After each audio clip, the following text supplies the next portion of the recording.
what I'm going to do today is just kind of show you some examples. I know Ron and you kind of talked a little bit about virtual reality as a whole, but wanted me to come up here and kind of talk a little bit about some of the specific examples of how we're using virtual reality, VR, and some interesting technology as well. So I know we're supposed to be doing PowerPoint, but up here. So again, just how we're using this technology in the real world in construction, and what kind of value we're seeing on our job sites. So this whole PowerPoint presentation is about visuals, some pictures and video. You'll see as I click through the slides. But here, we have one of our project engineers out in our California division utilizing what we have out there, the Oculus Rift, to kind of drive through some of our models. So what we're seeing all over the country is a big uptick in VR in our healthcare job sites. So how we utilize VR in healthcare is we engage the users to come in and experience the space that they will actually use once we have the project built. So we have registered nurses, we have doctors, we have surgeons that come into spaces that we set up on the job site, and they're actually able to put these devices on and experience the virtual reality space before we even built the space. Here's a video of one of our folks actually driving through the model. You'll see kind of a split screen.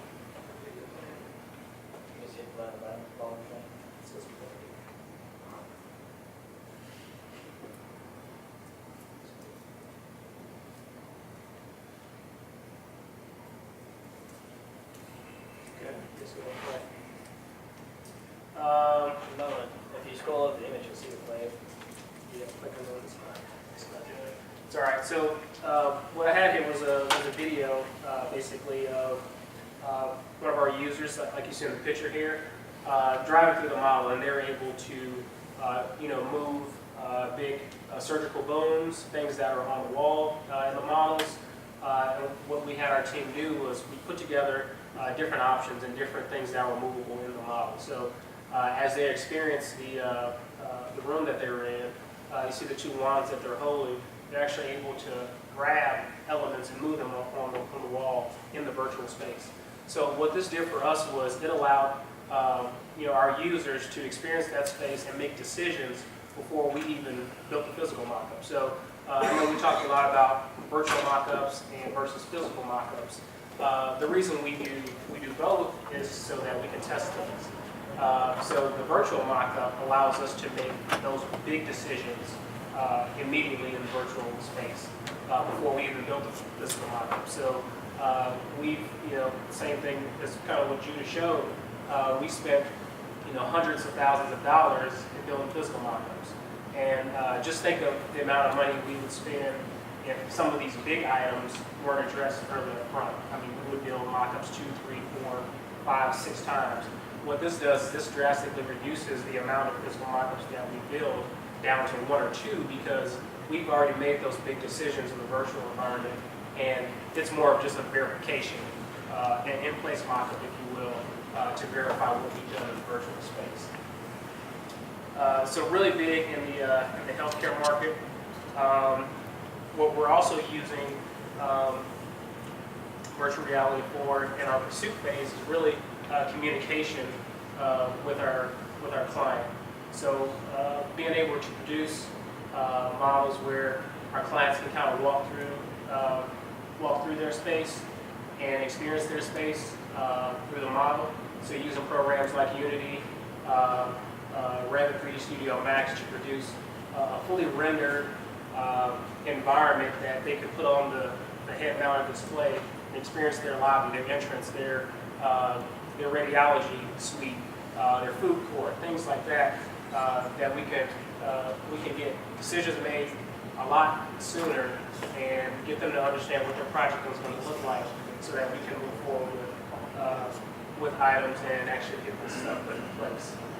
So really big in our in the pre-con phases, in our pursuit phases, and then once we get to the job site, we're actually just verifying these by building them in physical mock-ups because we've done a lot of work up front in the virtual environment.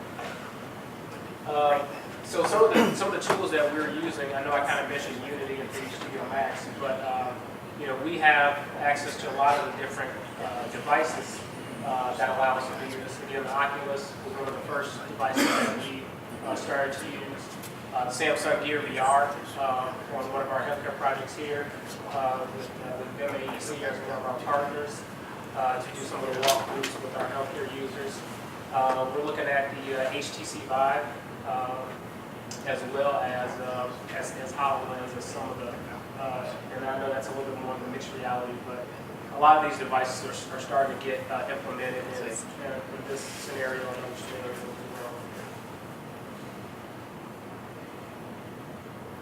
And since my last video didn't play, I don't believe this one will play either.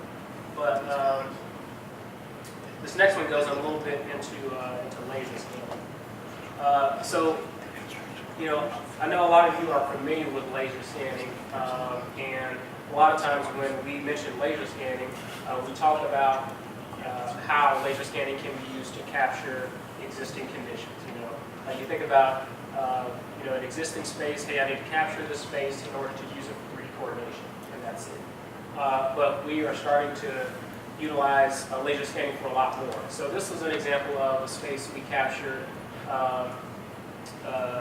right here in Atlanta for a client. This is an existing call center that we renovated and upgraded to a new building for their employees. So we captured the space. We actually used it and got it converted into a 3D model that we can use in 3D coordination. The reason that this project was important when we used laser scanning in this project was that it was a fast-track schedule. So we needed to understand all the little nuances and existing conditions about the building way before we started coordinating, way before we started putting work in place. So again, one of the most widely used applications for laser scanning is capturing existing conditions. One of the things that we've been doing in some of our other divisions where we have to maintain a level of quality for our self-performed work is utilizing laser scanning for floor flattening. So going into a space where I know a lot of you see self-performed work. So concrete is one of our biggest areas where we self-perform a lot of our projects. And one of the things we're trying to do is increase our quality of installed concrete. So what we do is, and in the past, what we have done is pour concrete, scan it to identify high and low spots where we have inconsistencies in the concrete, and then remediated those areas where we're grinding down or we're filling spots with infill to make sure that we have a level floor. Some things that we're exploring now is doing scanning for wet pour. So while the concrete is pouring, while we're still able to work with the concrete while it's still green, kind of work with those areas and do some more repetitive scanning as we're still pouring the concrete so that we don't have to go back and grind or fill those spots later on. So again, more proactive approach and utilizing the technology to do that. So those were kind of a couple of examples. I know I only had 10 minutes, so I don't want to go too far beyond what I've been allotted. But those are just some of the quick examples that we're seeing on a lot of our job sites now where we're doing more consistently. We have some pockets of innovative things that we're trying to do more with some of this technology. That we're still kind of exploring. But these few examples right here are widely used across all of our divisions right now on all of our job sites.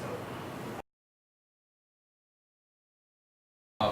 My name is Kyle Hingst. I'm the BDC director for Dunn Construction here in the East region, here in Atlanta.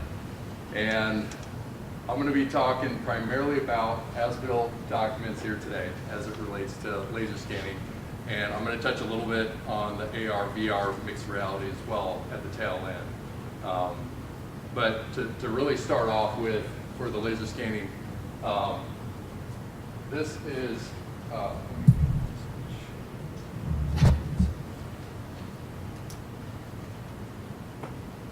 something that we see as a company that we've been implementing for over 10 years. It is something that we really feel like is necessary to really get into the project for all those reasons that we were talking about before, from the accuracy, which is really the driving factor, which from that you also have the other parts and pieces which come into play, which is schedule and budget. And these are things that we talk about every single day within our industry, and we know that our as-built drawings that we receive at the beginning of the project, they aren't going to be accurate. I mean, that's just time and time again we're seeing that. So we know that we got to be proactive to get in there and really scan the space, and at the end of the day, we are going to have something that the entire team can be confident about at the end of the day. So the first, what I want to do is really just highlight a project, just kind of a case use example of what we're doing and as it relates to laser scanning. And this example is going to be about accuracy and what it brings to the project, or some of those things we were talking about downstream from model coordination standpoint. But this is a larger healthcare project. It was a new tower with some renovation pieces as well. So to break this down, the renovation piece, which is what we're talking about here for the laser scanning, was approximately $30 million, and it's about 5 stories, about 40,000 square feet per floor. So each time, just like on typical healthcare work, we want to keep the facility live and everything moving forward, have the least amount of impact as possible. So we were basically given one floor at a time on this example. So on this floor in particular, we set up a little over 30 scans. It will capture all the as-built data within 5.5, 6 hours. And the reason why you're able to go so fast on this application is you got to look at some of the parameters where it's pretty much core shell at this point. You'll have some fire protection, storm. There were some locations where we had duct work as well. That was to remain, but pretty much we were gutted it all out, scanned the space, and at the end of the day, we registered the point cloud, brought it into Revit, and that's where we started to see some pretty significant buzz in the as-built structural model that we received.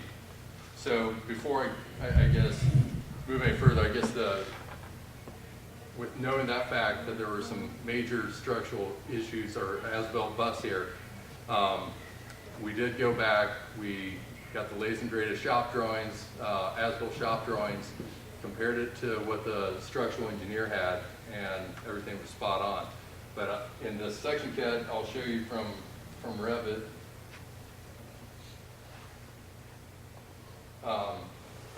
Kind of the darker post-shaded area, the gray post-shaded area, that's going to be the Revit model, and then the outline is the actual beams, beam depth. So you can see it's very significant difference there, and it's about 1 foot in reality.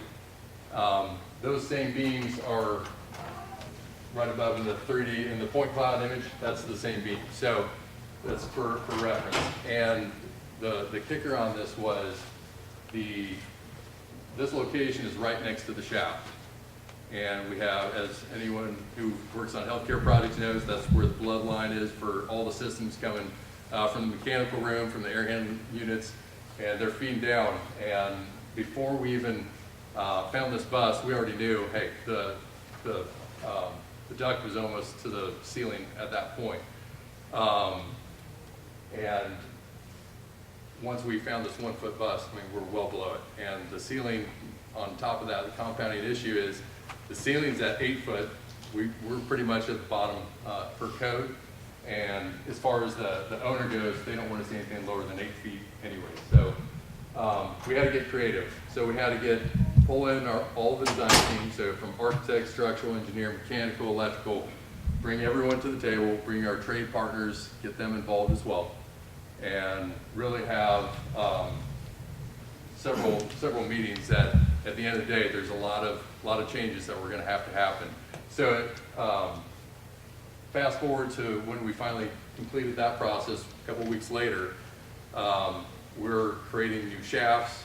We're having to divide the ductwork from that other shaft to the new shaft location, which has a downhill effect with electrical, et cetera, et cetera. So this took the entire team to really go through this process, and it was something that you know, when you have a tight deadline, the pressure's on. So it was one of those things where we just had to keep pushing through it and make the best choice with the time that we had. And at the end of the day, the owner had to come back and say, okay, we approved this floor plan change, and here's where the new shifts were. So everyone really understood this is what we had to build moving forward. So that's just the tip of the iceberg. That's one of the examples, one of the more severe examples that I've seen in my experiences. And then I just wanted to show you guys also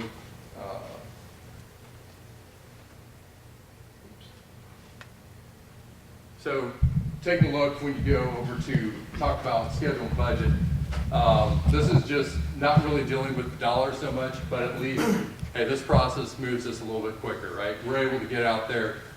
For example, at the top, you're seeing the laser scanning. We're able to complete it in one day with one person. Registration process, we can put that together in about a day and a half with that many scans. Post-processing, again, that's putting it all into a model that we can pass along to our trade partners, whoever it may be who needs the information. So you're looking at the 3.5 days versus on the traditional, get several trade partners we would have had committed. These are committed durations. So we would have had someone from mechanical plumbing capturing all that information, as well as the structural beams locations. And then we'd also have the electrician who'd be involved in that process. So as you can see, 3 people for 5 days, and then also getting into the model to incorporate it. That's a little bit of a more tedious process. With Point Cloud, it's a little more streamlined for everyone to get all the information right on. And then also from my previous experiences, when you get someone going out to the field, pull and tape measure, you're always going to have discrepancies. And then you get all that information back into the model, and you're back at square one. Okay, you know what? We can't depend on this. There's issues with this. I know that because I did a better job doing my takeoff, doing my measurements, and it just becomes something that you can't rely on it, and it's not something that people have confidence in. So just wanted to touch on the cost real quick. And then there's also obviously the cost implications and schedule implications that you would see if from actually affecting the design for any of the issues. So if you can get in there early enough, you're going to really minimize that impact, obviously. But sometimes your hands are tied. It's a live facility. You got to just go, and we can say, hey, we got in there as soon as we possibly could. We laser scan this. We're all moving forward as fast as we possibly can. We're minimizing that impact. So here's a real from hardware, software, just high level. We're typically, our equipment, so we have 4 scanners, 1 for each region.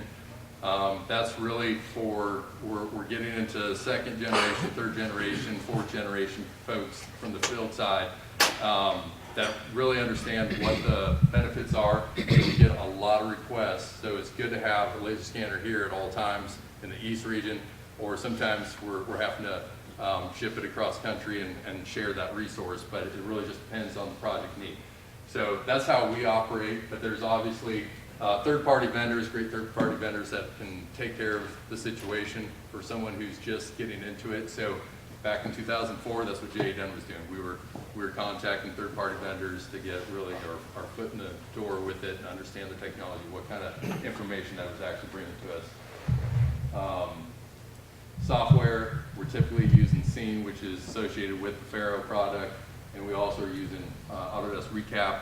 Seeing a lot of improvements with Autodesk Recap as well. So that post-processing, or excuse me, the registration process is getting much faster these days.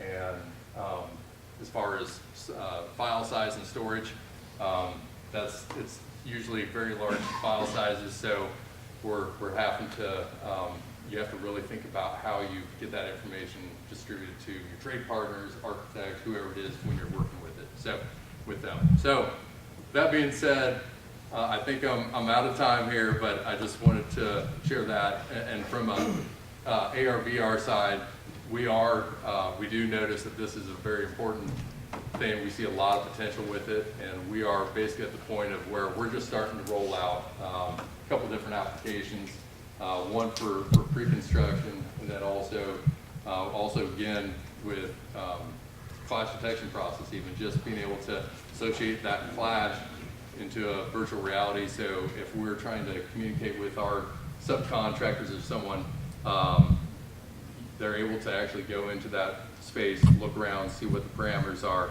before they make a decision. So anyways, that's all I had, so appreciate it.